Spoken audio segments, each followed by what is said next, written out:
প্রতিশ্রুতি পালন করতে হবে। সরকারকে পরিবারে একটি করে সরকারি চাকরি ঘোষণা করতে হবে। আজকের মানবিক আবেদনে দলে দলে যোগ দেন। আজকের মানবিক আবেদন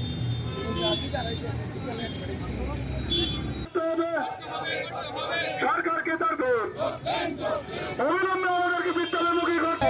জেএমসির উদ্যোগে 10,323 জয়েন্ট মুভমেন্ট কমিটি সিদ্ধান্ত নিয়েছে যে আজ আগামীকালকে দেশের প্রধানমন্ত্রী আমাদের রাজ্যে আসবেন।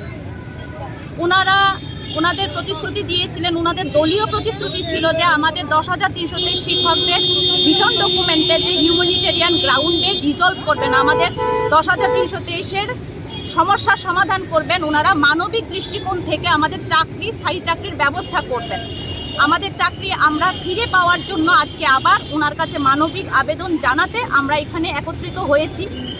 10,323 জয়েন্ট মুভমেন্ট কমিটি দেশের প্রধানমন্ত্রীর কাছে একটা বার্তা দিচ্ছে আজকের এই জমায়েত থেকে, যে দেশের প্রধানমন্ত্রী আগামীকালকে জনসভায় উনি ঘোষণা দিক রাজ্যের যে আমাদের একটা সরকার আছে, যেই সরকার ওনার দুইটাই যে মানে কি বলবো ডাবল ইঞ্জিনের সরকার, সেই সরকারের কাছে আমাদের দাবি যে ভীষণ ডকুমেন্টে যে আপনারা প্রতিশ্রুতি দিয়েছিলেন যে আমাদের 10,323 শিক্ষকদের স্থায়ী সমাধান করবেন, আমাদের চাকরি ফিরিয়ে দেবেন, আমাদের চাকরিগুলি স্থায়ী সমাধান করবেন আপনারা মানবিক দৃষ্টিকোণ থেকে, সেটা আপনারা কথা দিয়েছিলেন, প্রতিশ্রুতিবদ্ধ আপনারা আমাদের কাছে। তাই আমরা দেশের প্রধানমন্ত্রীর কাছে আমরা আবেদন জানাতে, মানবিক আবেদন জানাতে, ওনারা বলেছিলেন যে হিউম্যানিটেরিয়ান গ্রাউন্ডে, সেটাই আমরা ওনাদেরকে মনে করিয়ে দিতে চাইছি যে আপনারা মানবিক দৃষ্টিকোণ থেকে আমাদের চাকরি আমাদের ফিরিয়ে দিন। আপনি কালকে আসছেন, আপনার কাছে আমরা মানবিক আবেদন করছি।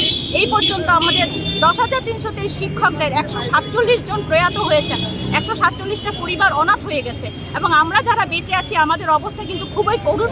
আমরা 100 টাকা রোজগার করার জন্য হন্যে হয়ে ঘুরছি। আমাদের পরিবারগুলো যদি ঘুরে দেখেন, পরিবারগুলোতে যদি গিয়ে দেখেন, আমাদের রাজ্যের যে সরকার আছে তারা যারা আমাদের প্রতিশ্রুতি দিয়েছিলেন চাকরি ফিরিয়ে দেবেন, তাদের কাছে আমাদের আবেদন রইল প্রধানমন্ত্রীজি যখন আসছেন উনি যেন ওনাদেরকে রাজ্যের সরকারকে বলে যান, নির্দেশ দিয়ে যান, এবং উনি ঘোষণা দিয়ে যান যে 10,323 শিক্ষকদের সমাধান করবেন, চাকরির ব্যবস্থা করবেন। সেটার জন্য আজকে আমরা এখানে জমায়েত হয়েছি। আমরা মানবিক আবেদন জানাচ্ছি যে ওনারা ওনাদের ভীষণ ডকুমেন্টের প্রতিশ্রুতি পালন করুন। রাজ্যে এবং দেশে একই সরকার, ওনাদের সদিচ্ছা থাকলে ওনারা পারবেন। এবং গতকালকে আমরা বারবার দেখেছি সোশ্যাল মিডিয়াতে ভেসে এসেছে যে আমাদের দেশের প্রধানমন্ত্রী বলেছেন যে 10,323 কা হো গয়া না, তো ক্যা হো গয়া, এই কথাটা আমরা বলবো যে 10,323 কিছুই হয়নি। 147 জন মারা গেছেন, আমরা এখনো রাস্তায় আছি, আমরা অভুক্ত আছি, আমরা অনাহারে, বিনা চিকিৎসায়, আর্থিক অনটনে, মানসিকভাবে বিপর্যস্ত হয়ে আমরা একের পর এক মানে মৃত্যুর মিছিলে আমরা এগিয়ে যাচ্ছি। সুতরাং রাজ্যে যে প্রধানমন্ত্রী আসছেন আমাদের দেশের, ওনার কাছে আমাদের এই আবেদন রইল, মানবিক আবেদন রইল যে আপনারা মানবিক হন এবং আপনাদের মানবিকতা দেখান, আপনাদের ভীষণ ডকুমেন্টের প্রতিশ্রুতি অনুযায়ী আমাদের চাকরির ব্যবস্থা করুন, আমাদের চাকরি ফিরিয়ে দিন, এবং 10,323-এর যারা শিক্ষক প্রয়াত হয়েছেন সেই পরিবারগুলোকে ডাইন হার্নেসে একটি করে চাকরি প্রদান করার ব্যবস্থা করুন।